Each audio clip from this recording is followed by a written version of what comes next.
ఇంకో ప్రధానమైన అంశం సార్. మీరు లా అండ్ ఆర్డర్ విషయంలో మాట్లాడిన పరిస్థితి. 7 సంవత్సరాల అమ్మాయి, దాయిగా మండలంకి చెందిన ఆ, అమ్మాయి సుల్తానాబాద్లో. సుల్తానాబాద్‌లో ఒక ఇన్సిడెంట్ జరిగింది. ఆ, ఆ ఇన్సిడెంట్‌లో చెప్పరాని ఒక జర్నలిస్ట్‌గా నేను చెప్పరాని పరిస్థితి. అవును అంటే హత్యాచారం, హత్య. మీరు నేరుగా వెంటనే ముఖ్యమంత్రిని బర్తరఫ్ చేయాలి. అవును హోం అన్నాను మంత్రిని నియమించాలి. అన్నా ఏంటి సార్ అంటే ఇప్పుడు కూడా అంటున్నా ఇప్పుడు కూడా అంటున్నా నేను నా మాట కట్టుబడి ఉన్నా. ఈ రాష్ట్రంలో హోంమంత్రి లేడు. ముఖ్యమంత్రి హోంశాఖను తన దగ్గర పెట్టుకున్నాడు. ముఖ్యమంత్రి గత 7 నెలల నుంచి ఇంకా 6 మంది మంత్రులను నియమించే అవకాశం ఉన్నా కూడా నియమించడం లేదు. తెలుసు రేవంత్ రెడ్డి గారికి.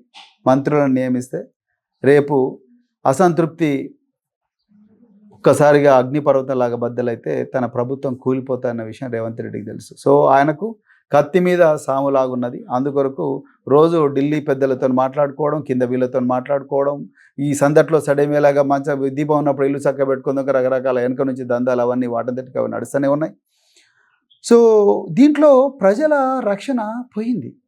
ప్రజలకు రక్షణ ఎక్కడున్నది? అరే, ఒక పేద కుటుంబం బతుకు తెరువు కోసం సుల్తానాబాద్ పోతుంది. రైస్ మిల్లో పనిచేస్తారు. ఇక్కడ తిండి లేనందుకే, తిండి దొరకందుకు అక్కడ పోయినరు. పోయి కరెంటు పోయిందని చెప్పేసి ఎండాకాలం ఇళ్లలో ఇంటి బయట పడుకున్నారు. తల్లిదండ్రులు ఆదమరిచి నిద్రిస్తుండగా ఒక దుండగుడు, 2 దుండగులు ఆ అమ్మాయిని కిడ్నాప్ చేసుకొని పోయి ఆమెను అత్యాచారం చేసి, అదేవిధంగా తర్వాత ఈ అమ్మాయి ఎక్కడ చెప్తుందని హత్య చేశారు. తల్లిదండ్రులు ఎక్కడ పోయింది నా బిడ్డ, ఎక్కడ పోయిందని మూతి మూసుకొని పోయింది కాబట్టి తెలియదు. ఎక్కడ పోయింది నా బిడ్డ, ఎక్కడ పోయింది నిద్రలేసి చూడంగానే కనిపిస్తలేదు. పోలీసు వాళ్ళకు ఫోన్ చేస్తే పోలీసు వాళ్ళు, నాకైతే ఆశ్చర్యం వేసింది, పోలీసు వాళ్ళు వచ్చి మీ దగ్గర టార్చ్ లైట్ ఉందా అని అడుగుతారు. పెట్రోల్ టార్చ్ లైట్ ఉన్నదా, ఆ టార్చ్ లైట్ వేసుకొని చూద్దాంపా. నీ దగ్గర విజిల్ ఉన్నదా, విజిల్ వేసుకొని చూద్దాంపా.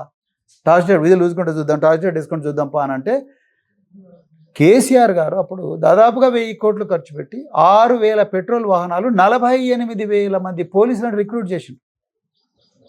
ఆ రిక్రూట్ చేసి అత్యాధునిక సౌకర్యాలు ఇస్తే ఈరోజు అదే పోలీసు శాఖ బాధితుడి దగ్గరికి వచ్చి ఆ అమ్మాయి ఎక్కడుందో తెలియదు, గడ్డిలో పడ్డదో బాయిలో పడ్డదో ఎక్కడ పడ్డదో తెలియదు, నీ దగ్గర టార్చ్ లైట్ ఉందని వీళ్ళని అడుగుతున్నారు. విక్టిమ్స్ని తీసుకున్నారు. ఆ అమ్మాయి శవం అయితే దొరికింది, పోస్ట్ మార్టం అయిపోయింది. ఇక్కడ సమస్య ఏంటంటే నిందితులు దొరికిరు 2.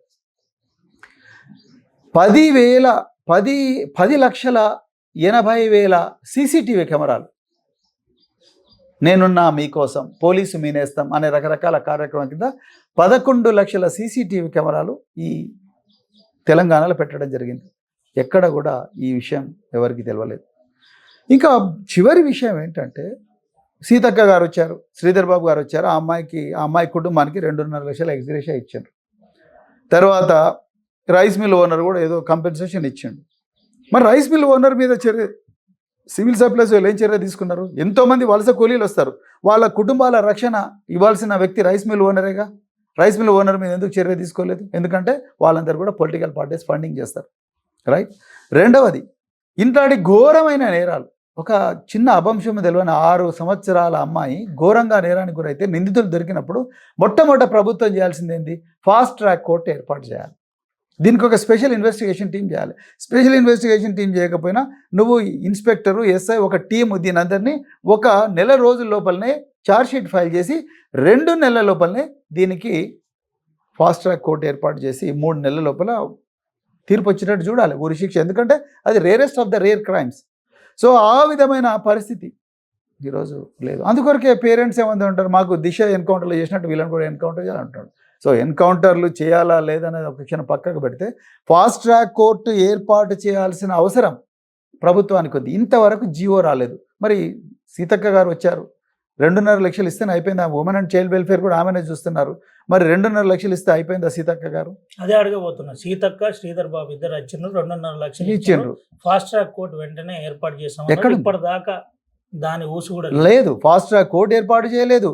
తండ్రికి ఉద్యోగం ఇస్తున్నారు, ఆయన చేతికి ఉద్యోగ పత్రాలు రాలేదు. 2.5 లక్షలు చేతి చెప్పుకున్నారు, అయిపోయింది. ఆ రోజుకు మీడియా షో అయిపోయింది. దాని తర్వాత మరి ఎప్పుడు ఈ బాధితులకు న్యాయం జరుగుతుంది? నిందితులకు ఎప్పుడు శిక్ష పడుతుంది?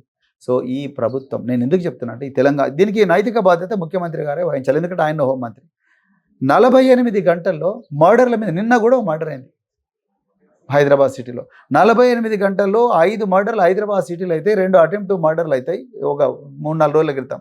సో దాని మీద ముఖ్యమంత్రి స్పందించాడు, రైట్. సో ఈ విధంగా ఈ అమ్మాయి సుల్తానాబాద్లో ఘోరమైన నేరం అయితే స్పందించాడు.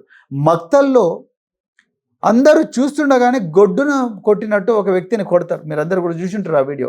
అందరు వీడియోలు తీస్తున్నారు. డయల్ 100కు ఫోన్ చేస్తే కూడా డయల్ 100 రెస్పాండ్ కాదు, అతను చచ్చిపోతాడు. వీడియో మొత్తం తీసింది, మొత్తం కూడా వైరల్ అవుతుంది.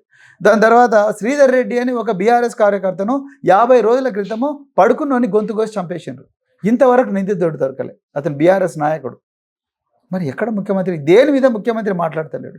గుత్పగడ్డలు తీసుకొని కొట్టనికపోతున్నారు, పోలీసు వాళ్ళు ప్రేక్షక పాత్ర వహిస్తున్నారు, దాని గురించి కూడా ముఖ్యమంత్రి మాట్లాడతలేడు. పోలీసు కానిస్టేబుల్ ఉద్యోగాలు వచ్చినాయి, ఆ ఉద్యోగాలు వచ్చిన వాళ్ళకి మాకు ట్రైనింగ్ ఇవ్వండి అంటే దాని మీద ముఖ్యమంత్రి మాట్లాడతలేడు. మరి ఎక్కడున్నాడు హోంమంత్రి? హోంమంత్రి ముఖ్యమంత్రి కాబట్టి ముఖ్యమంత్రి గారికి ఈ ముఖ్యమంత్రి పదవిలో కంటిన్యూ అయ్యే అర్హత లేదు అని చెప్పడం కోసమే నేను ఈ మాట అన్నాను. ఇప్పుడు కూడా నేను మాట కట్టుబడను. అసలైన తొలి వెలుగు. ఫాలో వాట్సాప్ @తొలి వెలుగు official.